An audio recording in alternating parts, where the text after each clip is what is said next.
సరే, ఆయన నా మీద పోటీ చేసి ఒకసారి గెలిచాడు, రెండవసారి అందరితో పాటు ఏరుగురితో పాటు ఆయన ఓడిపోయాడు. ఎస్, ఇక్కడ నేను మనం చేస్తున్నాను. రాష్ట్ర ప్రజానీకాన్ని, పలనాడు ప్రజానీకాన్ని మనస్ఫూర్తిగా అడుగుతున్నా, కోడెల శివప్రసాద్ గారు ఆత్మహత్య చేసుకోవడానికి, మరణించడానికి ఎవ్వరు కారణం?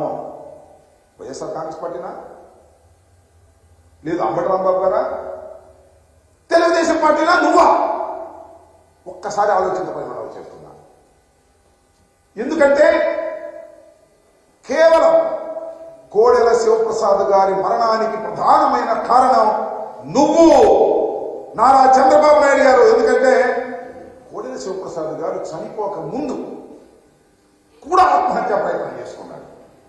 ఎందుకు ఆత్మహత్యా ప్రయత్నం చేసుకున్నాడు?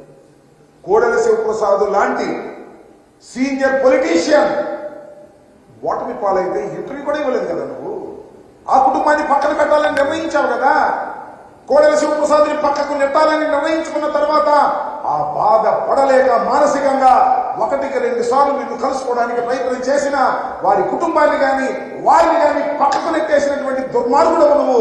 అందువల్లే ఆయన మానసికంగా కుంగిపోయి ఆత్మహత్యా ప్రయత్నం చేసుకుంటే ఇల్లు అడిగారు కదా.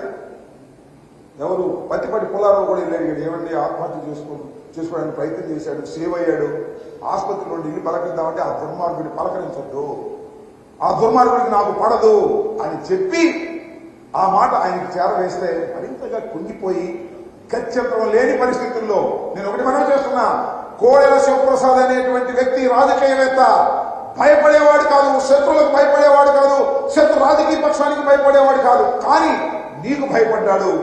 నీ తత్వం వలన, నీ నిరాదరణ వల్ల భయపడి ఆత్మహత్య చేసుకుంటే దాన్ని కూడా సొమ్ము చేసుకునే కార్యక్రమం. కోడెల శివప్రసాద్ మరణానికి చంద్రబాబు వైసీపీ కారణం అని మాట్లాడు. నిజమేనయ్యా, వైసీపీ కారణమే అనుకుందాం. కానీ వైసీపీ కారణం అయితే ఎంత సింపతి వస్తుంది. మరి వాళ్ళ కుటుంబంలో వాళ్ళ అబ్బాయికో వాళ్ళ అమ్మాయికో టికెట్ ఇవ్వచ్చు కదా. ఎందుకు పక్కన పెట్టావు నాకు అర్థం కాలేదు. కక్ష ఇంకా పోలేదు నీకు. కోడెల శివప్రసాద్ మరణించినా కూడా కోడెల శివప్రసాద్ మీద కక్ష నీకు పోలేదు కాబట్టి వారి కుటుంబంలో ఎవరికి రాజకీయ భవిష్యత్తు లేకుండా అణిచివేయడానికి ప్రయత్నం చేసినటువంటి దుర్మార్గుడివి, నీచుడివి. ఇది రాష్ట్ర ప్రజానీకం తెలుసుకోవాలి, ముఖ్యంగా ఈ పలనాడు ప్రజలు తెలుసుకోవాలని కూడా ఈ సందర్భంగా నేను మనం చేస్తున్నాను. ఇలా చీట్లేదు, ఇలా మోసం చేస్తాను. అంతేకాదు, మా శ్రీకృష్ణదేవరాయలు గారిని చేర్చుకుంటే ఏమన్నావు? ఆయన తులసి మొక్కంట మొదదాకా గంజాయి వనంలో ఉన్నాడు, ఇప్పుడు తులసి వనంలోకి వెళ్ళాడు. నువ్వు తులసి మొక్కవి, నీ తెలుగుదేశం పార్టీ తులసి మొక్క, మేము గంజాయి మొక్కం. నాకు అర్థం కాదా. నేను ఒక్క విషయాన్ని చెప్పాలి ఇక్కడ. లావు శ్రీకృష్ణదేవరాయలు గారి కుటుంబం ఎప్పటి నుంచో ప్రయత్నం చేస్తుంది పార్లమెంట్కి వెళ్ళాలని. మన నాన్నగారు కూడా కంటెస్ట్ చేశాడు ఇంతకుముందు, నీకు గుర్తుండే ఉంటుంది, లక్ష్మీ పార్వతి పార్టీ తరఫున. వెళ్ళలేకపోయాడు. తెలుగుదేశం టికెట్ ట్రై చేశాడేమో తెలియదు.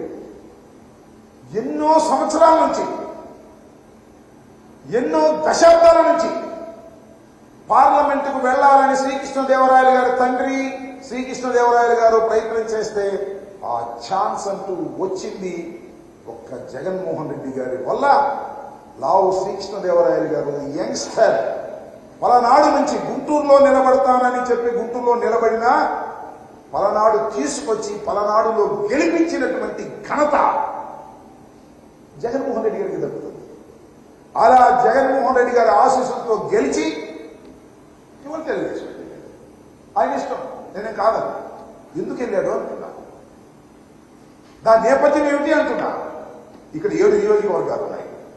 7 నియోజకవర్గాలు ఓసీలకు ఇచ్చారు, ఒకటి కూడా రిజర్వేషన్ లేదు.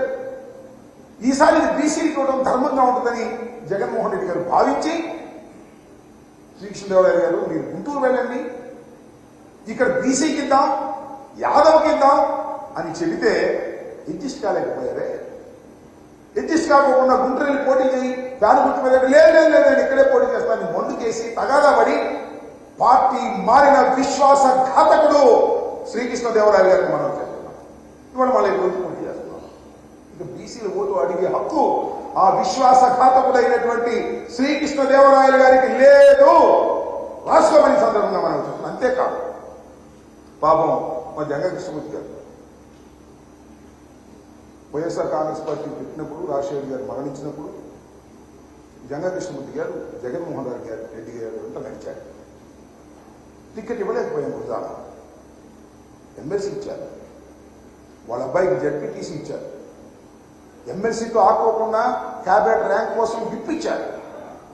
ఇంతగా గౌరవించారు. అలా గౌరవించిన జంగా కృష్ణమూర్తి మనస్తత్వాన్ని కూడా విషపూరితం చేసి నువ్వు పార్టీ నుంచి తీసుకెళ్ళడానికి ప్రయత్నం చేశావు. ఏదో జంగా కృష్ణమూర్తి గారు సీట్ ఇస్తారని, యాదవ సమాజానికి చెందిన వారికి సీట్ ఇస్తారని చెప్పారు. అది కూడా ముంచారు కదంటయ్యా శ్రీకృష్ణదేవరాయలు. నీ మాట నమ్మి జంగా కృష్ణమూర్తి యాదవ సమాజానికి చెందినటువంటి వ్యక్తి కూడా మునిగిపోయేటటువంటి పరిస్థితి తీసుకొచ్చి నీకన్నా చీటర్స్ ఎవరున్నారు? జగన్మోహన్ రెడ్డి గారు స్ట్రైట్ గా చెప్తారు, ఇలా మోసాలు చేయాలనే విషయాన్ని దయచేసి గుర్తుపెట్టుకోమని మనం చేస్తాం.